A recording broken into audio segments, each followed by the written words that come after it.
اعوذ باللہ من الشیطان الرجیم، بسم اللہ الرحمن الرحیم۔ آج 29 مارچ سن 2022۔ سیاسی میدان میں کھیل اتار چڑھاؤ کا شکار ہے۔ سب سے پہلے جو کھیل اپوزیشن نے سجا کر اتحادیوں کو اپنے ساتھ ملانے کی کوشش کر کے ایک تاثر دینے کی کوشش کی کہ اس وقت اپوزیشن پوری طریقے سے حکومت کو گھیرنے میں کامیاب ہو گئی ہے،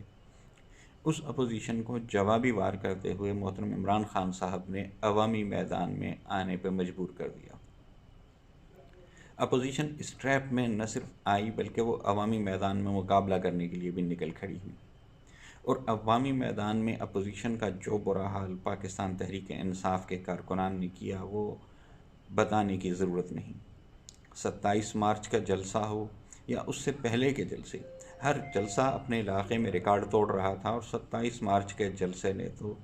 سارے اگلے پچھلی کسریں ہی نکال دیں۔ دوسری طرف اپوزیشن کا جلسہ، اگر اسے مولانا فضل الرحمان کا جلسہ کہا جائے تو یہ تو کامیاب جلسہ کہا جا سکتا ہے، لیکن اگر اسے متحدہ اپوزیشن یعنی 11 یا 12 جماعتوں کا مشترکہ جلسہ کہا جائے تو اسے مشترکہ جلسہ کہنا اس جلسے کی اور مولانا فضل الرحمان کے ورکروں کی توہین ہوگی،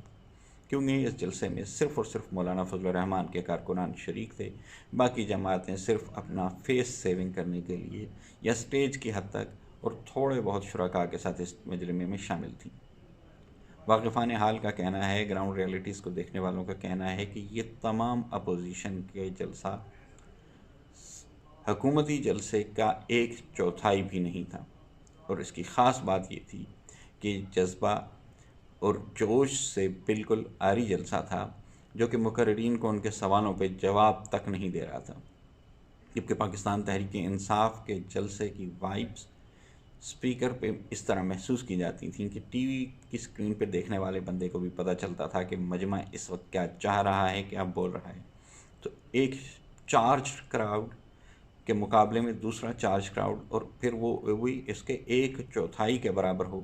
تو اس طریقے سے عوامی میدان میں عوامی حمایت کا جو تأثر عمران خان دینے میں کامیاب ہوئے، یقیناً یہ تأثر بنانے میں اپوزیشن پوری طرح ناکام ہوئی۔ دوسری طرف اپوزیشن نے جو ایک پریشر بڑھانے کے لیے پنجاب حکومت کے خلاف ایک تحریک عدم اعتماد پیش کی، اس تحریک عدم اعتماد نے عمران خان کو ایک نیا اور آسان راستہ دے دیا، اسے اپنے اور فیصلہ کرنے میں بھی آسانی ہوئی، اور اس کی جماعت کو یہ فیصلہ تسلیم کرنے میں بھی کامیابی ہوئی کہ جہاں پہ ایک طرف قومی حکومت کو بچانے کے لیے تگ و دو کی جا رہی ہے، وہیں پہ ایک اور کوشش شروع کر دی جائے پنجاب کی اس حکومت کو بچانے کے لیے جسے یقینی طور پہ عمران خان صاحب کا برا فیصلہ کہا جا رہا تھا کہ عثمان بزدار صاحب کو بطور وزیر اعلیٰ مقرر کر کے انہوں نے پاکستان تحریک انصاف کے اندر بھی لوگوں کو ناراض کر لیا تھا۔ تو یہ ایک ایسا موقع اپوزیشن نے خود فراہم کر دیا کہ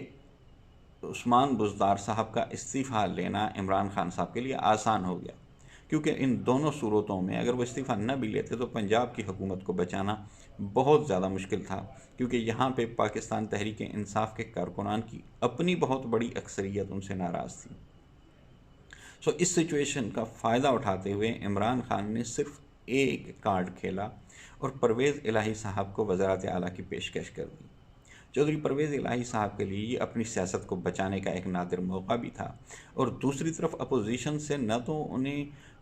مستقل بنیادوں پر اس بات کی یقین دہانی کرائی جا رہی تھی کہ انہیں وزیر اعلیٰ بنایا جائے گا، اور اگر بنا بھی دیا جاتا تو اس بات کی گارنٹی دینے کے لیے کوئی تیار نہیں تھا کہ حکومت اپنی باقی ماندہ مدت پوری کرے گی،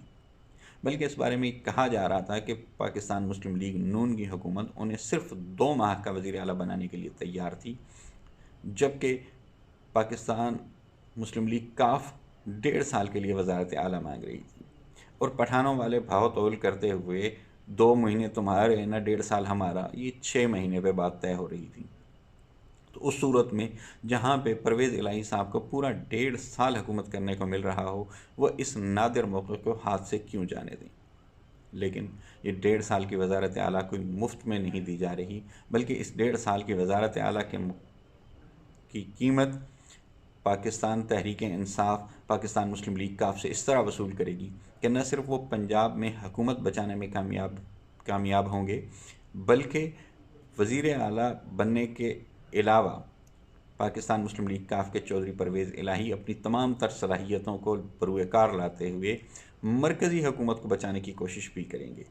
تو اس طریقے سے اگر مرکزی حکومت بچانے کی کوششیں کرنا اور پنجاب کی حکومت بچانے کے مقابلے میں پاکستان میں پنجاب کی وزارت اعلیٰ دینا کوئی گھاٹے کا سودا نہیں، اور یہ سودا اتنا مشکل نہیں تھا کہ پاکستان تحریک انصاف کے کارکنان اسے ہضم نہ کر سکیں۔ اور دوسری طرف چودھری برادران کی سیاست کو جو ڈیمیج یا ان کی شہرت کو جو داغ لگ چکے ہیں، اس داغ سے بھی کسی حد تک فیس سیونگ مل سکتی ہے۔ اس ساری صورتحال میں جو بات کھل کر واضح ہوئی وہ یہ ہوئی کہ نمبر 1 کہ عمران خان کے متعلق جن لوگوں کا یہ گمان تھا کہ اسے سیاست نہیں آتی یا وہ سیاسی داؤ پیچ نہیں جانتے، یہ بات یکسر غلط ثابت ہو چکی۔ اور دوسری بات جو اظہر من الشمس ہے، وہ سب سے زیادہ خطرناک بات ہے، وہ یہ ہے کہ اس نظام کی برائیاں اور اس نظام کی بدصورتیاں عوام کے سامنے بری طرح سے کھل کر سامنے پہ آ چکی ہیں۔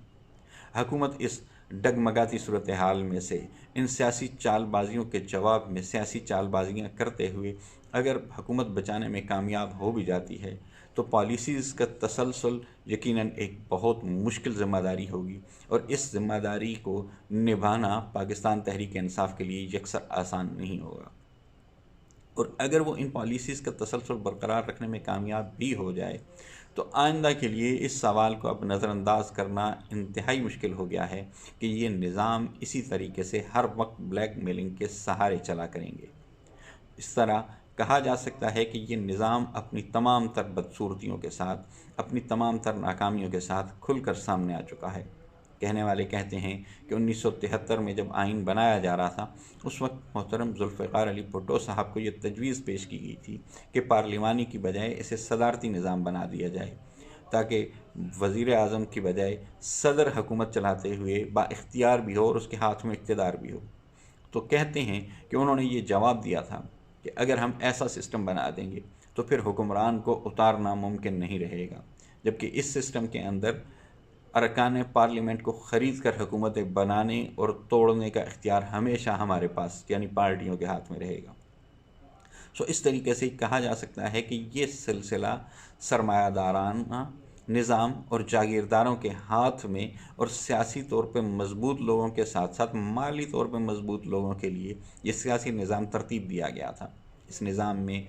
عوام کی شمولیت کی کوئی جگہ نہیں ہے، اور عوام کی اتنی بڑی طاقت آنے کے باوجود،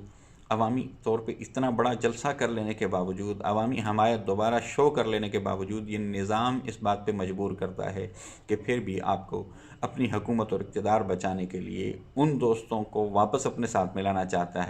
پڑتا ہے جو آپ کے مشکل وقت میں آپ کا ساتھ چھوڑ کر گئے۔ لہٰذا حکومت بچنے کی خوشی یقیناً اتنی بڑی نہیں جہاں پہ اس نظام کے پوری طرح ایکسپوز ہو جانے کی خوشی بڑی خوشی سمجھی جا سکتی ہے، لیکن یہ خوشی تب دیر پا اور قائم رہے گی جب اس نظام کی خوبیوں اور خامیوں پہ ہر جگہ پر تذکرہ کیا جاتا رہے گا، اور ان خامیوں کے اوپر قابو پانے کے لیے یا نظام کو بدلنے کے لیے اور اس فرسودہ نظام کو سمندر برد کرنے کے لیے جب تک کوششیں جاری نہیں رہیں گی، اس وقت تک تمام کی تمام مشقت جو عوام اٹھا رہی ہے ملک پاکستان کی بہتری کی خاطر، یہ تمام مشقتیں رائے گاں جائیں گی۔ اللہ کریم ہم سب کا حامی و ناصر ہو۔